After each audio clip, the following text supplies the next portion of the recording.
네, 강프로입니다. 자, 두산 에너빌리티 보겠습니다. 자, 일단 5% 하락해서 끝난 게 금요일입니다. 그리고 긴 연휴를 끝내고 7일 날 수요일부터는 다시 한국 시장도 개장을 합니다. 자, 오늘도 제가 강조드리는 이야기는 딱 한 가지예요. 주식 시장은 선반영한다. 그리고 그 선반영하는 구간에서 가장 먼저 가는 가격대는 신고가다. 그리고 두산 에너빌리티는 지금 신고가입니다. 왜 그런지에 대해서 이야기를 드릴 거고, 다들 체코 원전 관련돼서 약간 조금 의아한 부분들이 있을 겁니다. 그 부분에 대해서 다시 한번 점검을 하고요. 그리고 수주가 어떻게 이루어지게 됐는지, 그리고 수주 관련된 내용에 대해서 조금 디테일하게 다뤄드리도록 하겠습니다. 이 내용에 대해서 한 번이라도 체크를 해보시고 이해를 하시면 왜 제가 유럽 쪽으로 진출하는 이것도 필요합니다. 중요해요. 근데 이것보다 미국 쪽이 훨씬 더 중요하다고 이야기를 드리는지 그 부분에 대해서 알게 되실 겁니다. 자, 그리고 공매도 관련돼서도 이야기가 뜨거워요. 공매도 관련돼서 보면 공매도 구조에 대해서 먼저 알고 계셔야 되는데, 공매도를 하기 위해서는 먼저 주식을 빌려야 돼요. 이걸 대차라고 합니다. 그러면 공매도의 사전 작업이 대차를 받아야 되기 때문에 대차 잔고가 늘어나는 특징이 있어요. 그럼 여기서 대차 잔고가 어느 정도까지 지금 나와 있는지 그 부분을 봐야겠죠. 자, 실제 두산 에너빌리티의 대차 잔고를 보면요. 여기 정확하게 요 날이죠. 4월 15일 날 어떻게 됐죠? 900만 주를 상환했어요. 그러면 요 날이죠. 4월 10일 날 370만 주 정도, 369만 9천 주를 빌렸습니다. 자, 우리가 여기서 한번 보자고요. 4월 9일 날 미증시가 급등을 했어요. 이때. 그리고 나서 4월 10일장 열린 겁니다. 두산 에너빌리티가 뜹니다. 딱 뜨니까 헤지펀드들, 기관 투자자들, 외국인 투자자들 이쪽은 어떻게 해요? 주식을 빌려놓은 거예요. 공매도를 치려고. 그러면서 미국 시장의 상황을 본 거죠. 그쵸? 자, 근데 미국 시장이 이때부터 시작해서 요때 그쵸? 등락 구간을 거치면서 한 번 더 올라갔으면 이 빌려놓은 걸 가지고 공매도로 쳤을 겁니다. 근데 여기서 등락 구간을 거치고 바닥을 다지는 움직임을 보이는 거죠. 근데 이 구간에서 너무 많이 빠지다 보니까 이 등락 구간도 커졌고 여기서 매물 송화 과정이 필요했던 겁니다. 이 구간에서 제가 두산 에너빌리티 영상에서 계속해서 이야기를 드렸었던 건 딱 한 가지였습니다. 미국 시장은 최악의 구간을 지나왔다. 등락 구간이 있을 수 있겠지만 여기 15,000포인트 이하로 떨어질 수 있는 상황은 절대 만들어지지 않는다. 만약에 떨어질 수 있는 상황을 유일하게 만들 수 있는 사람은 트럼프 대통령이 관세를 계속 밀고 붙이는 건데, 밀고 갔을 때 달러 패권까지 위험할 수 있다는 내용을 뉴스에서 한 번쯤은 다 접해 보셨을 거예요. 이런 부분들이 있는데 나스닥이 여기서 추가적으로 하락할 수 있는 상황이 나오겠냐고요. 만약에 15,000포인트를 이탈하고 내려가는 상황이 나왔을 때는 어떤 부분이 발생할까요? 연준에서 즉각 개입하면서 양적 완화를 앞으로 해서 금리까지도 낮춰야 되는 상황이 벌어졌을 겁니다. 이거 어쩔 수가 없어요. 그러면 지금부터는 한국 시장에서 강세를 보이고 있는, 가장 빠르게 반등이 나올 수 있는 그런 쪽에 종목군들을 매매를 해야겠죠. 그 중에 하나가 두산 에너빌리티였던 겁니다. 자, 그러면 대차거래 내역에서 이거 누구나 볼 수 있는 겁니다. 키움증권에서 보시면 정확하게 1061 화면입니다. 직접 확인해 보시면 되고, 여기 4월 10일 날 빌려놓은 걸 그 이상을 뭐래 딱 갚았습니다. 갚고 나서 이렇게 쭉 온 거예요. 그 뒤로는 대차 거래가 늘어나지 않죠. 뭐 중간중간 이렇게 있긴 하지만 극소량이다. 40만 주, 뭐 25만 주 이 정도밖에 안 된다. 간을 한 번씩 보고 있는 거죠. 공매도를 치려고. 근데 아직까지 공매도가 붙을 수 없는 상황인 겁니다. 그러면 우리가 여기서 보자고요. 지금 뭐예요? 신고가 구간. 그리고 어떤 호재가 붙었어요? 체코 원전 관련된 내용. 근데 체코 원전 관련된 내용 본계약 7일 날입니다. 딱 계약서를 서명하는 걸 앞두고 확정이 나니까 뭐가 나왔어요? 세론 비슷하게 나왔다. 근데 여기가 어디예요? 신고가. 고가 돌파 딱 직전입니다. 주식시장은 합리적으로 움직인다. 자, 여기서 미국 시장 한번 비교해 드릴게요. 보세요. 딱 요 날 끝나고 4월 2일 날 미국 시장 끝나고 나서, 장 끝나고 나서 트럼프가 바로 그 관세 판넬 있죠? 관세 판넬 갖고 나와서 이야기한 게 딱 요때입니다. 그리고 나서 그 다음날 개파락해서 나스닥 6% 빠졌고요. 그 다음날 개파락해서 나스닥 5.8% 빠졌고요. 그 다음날 개파락 출발한 게 마이너스 4%입니다. 딱 3거래일 동안 일봉리 거의 한 6%씩 해가지고 7%, 18% 요 정도 빠진 거예요. 거의 한 20% 가까이를 확 빼버린 겁니다. 그리고 나서 지금 90일 유예를 딱 시켜놨죠. 그 이후에 그게 한 요 정도 될 겁니다. 그리고 나서 나스닥이 12% 급등이 나왔고, 딱 지금 돌려 세운 게 어디예요?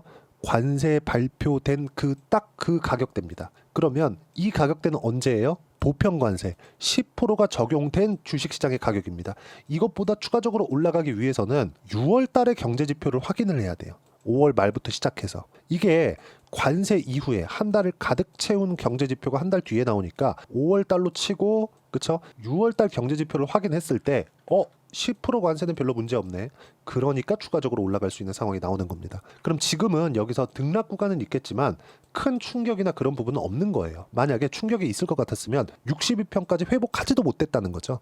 그러면 여기서 미증시가 딱 관세를 돌려놓을 수 있는 그 정도 가격대까지 돌렸을 때 두산 에너빌리티는 어디까지 왔다? 2월 달 고가를 근접해버렸다. 근데 여기서 가장 큰 이슈는 체코라고 생각하시겠지만 이것보다 더 중요한 게 미국이다. 미국은 지금 SMR 규모만 보더라도 400조 원의 시장입니다. 자, 그럼 여기서 보자고요. 제가 두산 에너빌리티 영상을 계속 찍으니까 이런 댓글이 달렸습니다. 보세요. 무슨 근거로 저가 수주로 단정하시나요? 자, 이거에 대한 답을 드릴게요. 저가 수주는 그쵸? 두산 에너빌리티에서 체코 원전에 대한 수주를 함으로 인해서 큰 돈이 남지 않는다는 겁니다. 그런데도 불구하고 두산 에너빌리티와 대우건설은 수주를 했어요. 왜 했을까요? 시장성을 확보하기 위해서입니다. 자, 그러면 제가 하나하나 써가면서 이야기를 드릴게요. 저가 수주에 대한 부분, 그리고 저가 수주를 했기 때문에 나쁘다는 게 아니에요. 만약에 고가 수주를 했다, 뭐 비싸게 받았다, 그랬을 때 주가가 폭발적으로 상승할 수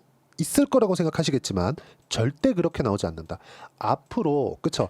주식은요 델타 싸움입니다. 델타는 성장성이에요. 성장성은 뭐예요? 앞으로 좋아질 수 있는 내용이에요. 근데 체코 원전에 대한 일회성 수주로 계속해서 성장하는 모습을 만들 수 있어요? 그게 아니라는 겁니다. 무슨 얘기냐? 체코 원전을 앞세워서 유럽으로 진출할 수 있는 교두보를 확보했다는 점, 그리고 이런 걸로 인해서 저가 수주 관련된 내용이 있다고 하더라도 수주를 했어야 된다는 점, 이 부분에 대해서 이야기를 드리는 겁니다. 자, 제가 하나하나 써가면서 이야기를 드릴게요. 자, 일단 첫 번째 요 내용입니다. 체코 원전은 낙찰 경쟁이 치열했다. 자, 그리고 두 번째는 요 내용입니다. 프랑스에서 EDF가 사업성 문제로 빠졌어요. 왜 빠졌는지 굳이 설명드리지 않겠습니다. 프랑스는 이미 유럽에 있는 기업입니다. 그럼 이쪽을 뚫고 들어가려면 두산 에너빌리티 측에서는 높은 가격을 맞춰주지 못해요. 자, 그러면 요걸 뚫고 들어가려면 두산 에너빌리티 측에서는 또는 한수원 측에서는 이 시장을 뚫기 위해서 매력 있는 상황을 만들어줘야 됩니다. 그게 가격이었던 거예요. 만약에 기술력이 떨어졌다면 아무리 가격이 낮다고 하더라도 감히 원전을 그쵸? 기술력이 떨어졌다면 이게 가능이나 하겠습니까? 충분한 경험과 기술력이 있어야 돼요. 하지만 진출할 수 있는 상황을 만들기 위해서는 저가 수주라도 받았어야 됐다. 제가 어느 정도까지 총 26조 규모에서 어느 정도까지 두산과 대우건설 쪽으로 왔는지 그 부분에 대해서도 이야기를 드릴 겁니다. 자, 그리고 이제 총 사업비 규모인데 체코 원전 총 사업비는 26조 원이 맞아요. 그리고 두산 에너빌리티가 수주한 규모는 5조 7천억대입니다. 자, 그리고 여기서 대우건설이 수주한 규모 공동 시공인데 이 정도 규모가 됩니다. 그러면 26조 원에서 5조 7천억 그리고 2조 8천억 총 8.5조 원 규모인데 26조 원의 나머지는 어디 갔을까요? 이건 현지화시킵니다. 현지 기업들 이쪽으로 들어가요. 그러면 26조 원 규모에서 두산 에너빌리티가 가지고 올 수 있는, 그리고 대우건설과 합해서 가지고 올 수 있는 총 금액은 8조 5천억이에요. 그러면 이건 저가 수주가 맞습니다. 그리고 과거에 UAE죠. 바라카 원전 쪽으로 들어갔을 때 마진율을 보잖아요. 1.6%입니다. 1.6%. 근데 그 이후에는 뭐가 있었죠? 탈원전 기조가 계속해서 유럽 쪽부터 이어지면서 한국까지 그런 부분들이 발생을 했죠. 그러면서 원전에 잃어버린 10년이 시작이 됐었던 겁니다. 10년 이상 됐었던 것 같아요. 근데 이런 상황이 오면서 기존의 원전 기업들은 상당히 어려운 구간을 보냈죠. 2010년도와 그 이후부터 최근까지 대략 한 2년 3년 전 정도까지 조선과 원전은 거의 뭐 살아남을 길이 없는 정도였습니다. 그러면 이게 한국에서 조선 강국, 원전 강국인데 한국에서 이럴 정도면 다른 나라에서 어떻게 됐을까요? 없습니다. 이제 살아남은 기업들이. 그러면 당연히 앞으로는 처음에 저가 수주를 받았다고 하더라도, 그쵸? 저가 수주를 받았다고 하더라도 시장만 확보할 수 있다면 충분히 앞으로 높은 마진율을 보일 수 있다는 겁니다. 예를 들어서 그런 거예요. 지금 한국 방산이 유럽 쪽으로 진출을 하고 있죠. 이런 과정에서 뭐가 나옵니까? 한국 방산이 유럽으로 진출하면서 가성비 너무 좋다. 독일에 있는 뭐 라인메탈이나 이런 쪽에서 들어오는 것하고 비교했을 때 가격도 싸고 납기도 잘 지키고 성능도 너무 뛰어나고 너무 좋다 이런 얘기 나오잖아요. 그럼 시장을 뺏어왔을 때 이쪽으로는 그쵸? 어떻게 할 수 있을까? 우리가 그걸 한번 생각해 보자고요. 앞으로는 마진율이 계속해서 높아질 수 있는 상황이 나올 수 있다는 겁니다. 근데 여기서 하나가 더 생긴 겁니다. 그래도 더 중요한 건 미국 시장인 것도 맞아요. 시장 규모가 훨씬 더 큽니다. 그리고 AI에 가장 필요한 게 에너지 쪽이기 때문에 여기서 안정적으로 전력 공급을 할 수 있는 게 원전 말고는 없습니다. 최근에 스페인, 포르투갈, 프랑스 일부 여기서 엄청난 규모의 정전 사태가 발생을 했죠. 이게 왜 그럴까요? 물론 아직 정확하게 오피셜하게 저들 국가에서 발표를 한 건 아니에요. 근데 친환경 에너지 때문이라는 설이 거의 지배적입니다. 안정적인 전력 공급이 불가능하다는 거죠. 근데 이게 전력이 부족한 게 아니라 과발전됐다. 그러면 과발전됨으로 인해서 순간적으로 증발한 전력들이 생겼고 일반 가정집에서 전열기구들을 막 사용을 할 때 차단기가 내려가잖아요. 그런 상황이 발생을 한 겁니다. 근데 안정적으로 전력을 넣어주기 위해서는 원전 말고는 대안이 없다. 반드시 이 부분을 기억하시고 그리고 유럽 쪽에서 살아남은 기업들이 없습니다. 체코 쪽을 뚫어내기만 한다면 유럽의 전체를 먹을 수 있고 유럽에 대한 원전 지금 현재 상황은 어때요? 이런 상황이다. 원전이 지금도 있습니다. 유럽 쪽에서도. 요거 지금 체크해 놓은 데 있죠. 여기가 다 원전이 돌아가고 있는 지역들이에요. 그쵸? 근데 여기서 하나가 딱 빠져 있죠. 독일. 근데 러시아 우크라이나 전쟁으로 인해서 러시아에서 끊어버렸죠. 그러면서 뭐가 나왔어요? 요런 내용이 나왔다. 이게 뭐예요? 독일에서 화력발전소 50개를 짓겠다. 근데 전기요금이 지금 OECD 평균 2배 이상 높아졌어요. 이런 상황입니다. 근데 원전을 하는 게 아니라 그냥 화력발전소를 바로 때려 짓겠대요. 안 된다는 거지. 앞으로 유럽 시장을 뚫었을 때 독일 쪽으로 들어갈 수 있는 상황들 그리고 유럽 쪽에 대한 확대할 수 있는 상황들 여기 플러스 미국 쪽까지 왜? SMR 파트너니까 이런 부분이 발생을 하는 겁니다. 그리고 무엇보다 이 내용도 보세요. 이탈리아도 유턴, 일본도 유턴 원전 의존 줄인다 해서 최대 활용으로 바뀌었죠. 베트남도 마찬가지예요. 유럽 줄줄이 탈원전소 유턴 탈 원전을 한다고 하네요. 지금 이런 상황이다. 근데 이걸 합친 것보다 미국의 시장 규모가 더 크다. 끝난 겁니다. 그러면 이 구간에서 우리가 어떤 식으로 가격대 잡고 타점을 잡아야 되는지 이 부분이 가장 중요한 거고요. 지금 미국 시장 같은 경우에도 등락 구간이 있을 거고 이제 금리 결정이 나오면서 단기간에 반등한 미국 증시도 약간의 흔들림이 있을 수 있지만 이제 연휴 끝나고 시작되는 한국 시장에서 매수할 수 있는 종목군은 극히 제한적이다. 그 종목군에 대해서 제가 이야기를 드리는 거고요. 그 실시간 타점, 어떻게 타점을 잡아야 되는지 그 실시간 타점을 제가 여기 소통방에서 무료로 공유를 해드리고 있는 겁니다. 자, 내용 보시면 제가 연휴 기간에도 계속해서 올려드리고 있어요. 한국은 월화 이틀 연휴, 미국은 정상적으로 거래되고 있고 이틀 동안 미국 시장 변동성이 한국 시장에 적용되니까 수요일날 한국 시장은 변동성이 커질 수 있다. 그렇다고 하더라도 주도주는 문제없다. 두산에너빌리티 포함이죠. 자, 그리고 주도주는 제가 계속해서 강조를 드리는 내용 하나예요. 두산에너빌리티, 알테오전, 리가캠, 하나시스템, 방산, 원전, 조선, 바이오 이 안에서 계속해서 매매를 해야 된다는 점 이거는 제가 연휴 기간 중에도 그리고 연휴 기간 전에도 계속 강조를 드렸어요. 보세요. 5월 2일 날 연휴 들어가기 직전에도 두산에너빌리티 몽땅 보유한다. 알테오전 몽땅 보유한다. 하나시스템 몽땅 보유한다. 계속 이야기 드렸죠. 방산 하나시스템 오늘 편입 완료. 지난주입니다. 그리고 주도주 공략이 중요하다. 항상 주도주를 공략해야 된다는 점 이 모든 내용들을 무료로 공유를 해드리도록 할 테니까 구독과 좋아요 눌러주시면 무료 입장 가능하고요. 댓글도 하나씩 달아주시고 입장 링크는 여기 010-8713-1916으로 구독이라고 문자 보내주시면 소통방 입장 링크 순차적으로 공유를 해드리도록 하겠습니다. 자, 철저하게 가격 위주로 봤을 때 꾸준한 수익이 가능하다는 점 반드시 기억하시고 소통방에서는 시장에 관련된 내용과 함께 어떤 식으로 타점을 잡아야 되는지 실시간 타점도 함께 공유를 해드리고 있습니다. 그러면 소통방에서 진행하는 내용을 그대로 따라서 했을 때 어느 정도까지 수익을 볼 수 있는지 그 부분은요. 실제 계좌를 제가 오픈해서 이야기를 드릴게요. 자, 조회를 눌러가면서 보여드리고 있어요. 반도체가 강할 때 보세요. 자람 테크놀로지 같은 거 어때요? 75% 언제 신고가 항상 고가 돌파하는 구간에서 강한 시세가 나옵니다. 그러면 이건 작년 이야기인데 올해 같은 경우에 최근 같은 경우에 어떨까요? 조선 예를 들어서 하나오션 이런 것들 보세요. 신고가 이후에 상승하는 구간 그런 결과 수익 구간은 57%대 수익 구간 그리고 또 매수하고 또 추가 수익 구간 계속 만들어가죠. 어디서? 신고가 구간에서. 반드시 기억하세요. 하나오션뿐만 아니라 ABL 바이오 같은 경우에도 최근에 엄청 강하죠. 신고가 이후의 상승 구간. 그랬을 때 76%까지 수익 구간이 커집니다. 어떻게 했어요? 신고가 구간에. 종목군, 업종군, 그쵸? 섹터별로 수익률의 차이는 있을 수 있다. 근데 움직이는 구조 자체는 동일하다. 두산 에너빌리티도 마찬가지인 겁니다. 두산 에너빌리티도 실제 제가 매매한 내용을 보면 계속해서 분할 매수를 하고 있고요. 그리고 딱 반등하는 그 시작점 확인하는 과정에서도 제가 실제 비교를 해드리면, 자, 이 내용 보시면 정확하게 4월 10일 날 두산 에너빌리티 시장가 매수, 그렇죠? 추세를 유지하고 있는 종목이 1% 2% 더 비싸게 산다고 해서 엄청난 뭐 수익률의 차이가 생기거나 그런 게 아닙니다. 그렇죠? 누구나 매수할 수 있는 가격을 제시해 드린다는 점. 그런 결과 아까 전에 보신 것과 같이 이렇게 신고가 구간에 충분하게 수익 구간 만들어낼 수 있다는 점. 이 모든 내용들을 여기 소통방에서 무료로 공유를 해드리고 있으니까 구독과 좋아요 눌러주시고 댓글 하나씩 달아주시고 입장 링크는 여기 010-8713-1916으로 구독이라고 문자 보내주시면 소통방 입장 링크 순차적으로 공유를 해드리도록 하겠습니다. 자, 철저하게 가격 위주로 보셔야 되고 가격 위주로 봤을 때 이 정도의 수익 구간 만들어낼 수 있습니다. 그러면 자, 이렇게 수익 구간을 높이기 위해서 이론상으로는 어떤 부분을 체크하고 파악을 해야 되는지, 그 부분은요, 여기 두산 에너빌리티의 단기 보유 전략 그리고 가격 전략 두 가지인데, 단기는 2주입니다.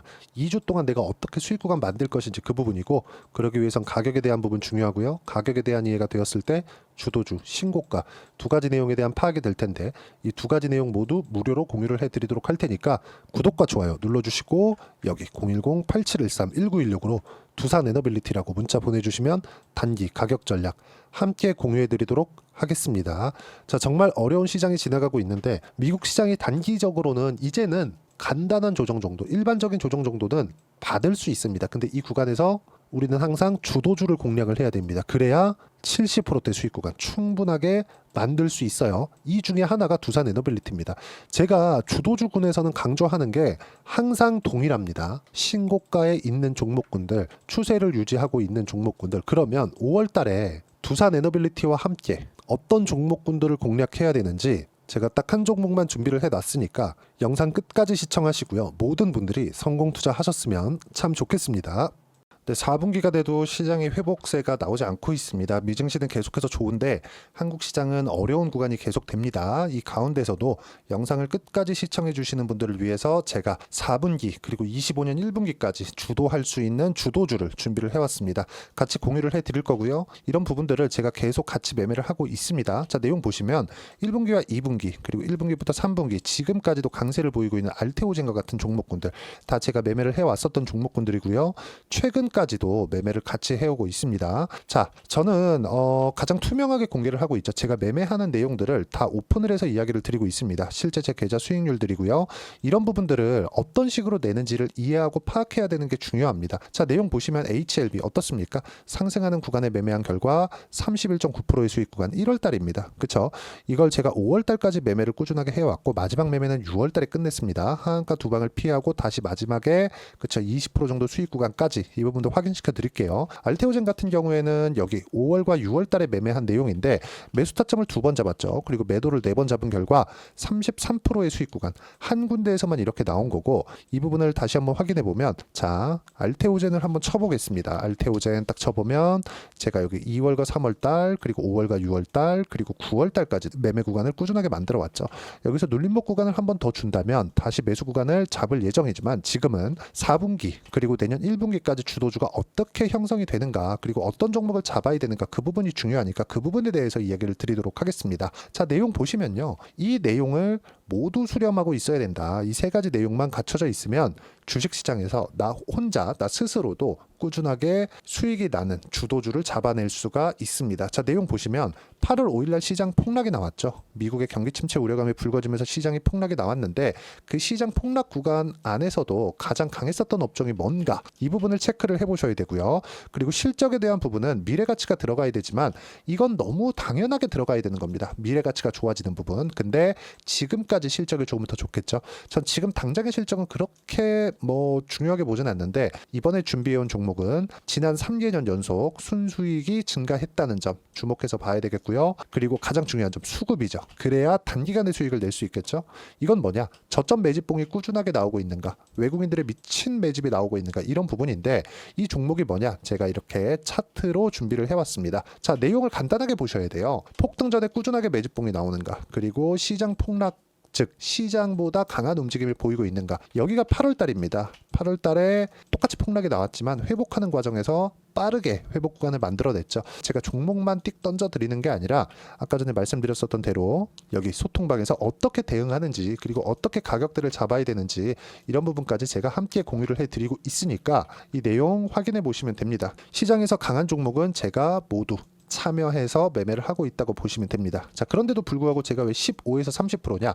구간별로 달라진다는 거죠. 그렇죠? 내가 정확하게 바닥에 잡아서 이쪽에서 뭐 팔고 나올 수 없다. 그렇기 때문에 이런 부분을 이해하는 부분이 필요합니다. 그렇기 때문에 제가 여기 소통방에서 책임감을 가지고 운영을 하고 있다는 점. 자, 그러면 이 내용이 1분기와 2분기는 HLB, 1분기부터 3분기까지는 알테오젠, 그리고 4분기부터 25년 1분기까지 그렇죠? 이 종목을 준비해 왔으니까 받아가셔서 모든 분들이 수익을 내셨으면 좋겠고요. 이 내용은 여기 010-8713-1916으로 주도주라고 문자 보내주시면 제가 여기 소통방 초대와 함께 4분기 주도주 함께 공유를 해드리도록 하겠습니다. 시장이 너무 어렵습니다. 이 어려운 상황 속에서도 정말 꾸준하게 수익을 내기 위해서는 주도주 내용을 반드시 파악을 하셔야 되고 이 주도주를 가지고 매매를 하시면 충분하게 수익 구간을 만들 수 있습니다.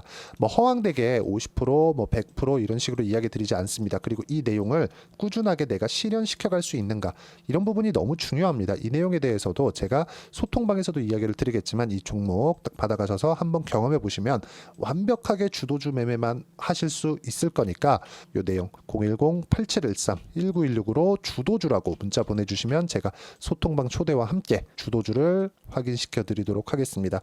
타점이나 그런 부분까지 함께 제가 공유를 해 드릴 테니까 받아가셔서 충분한 수익 내셨으면 좋겠습니다.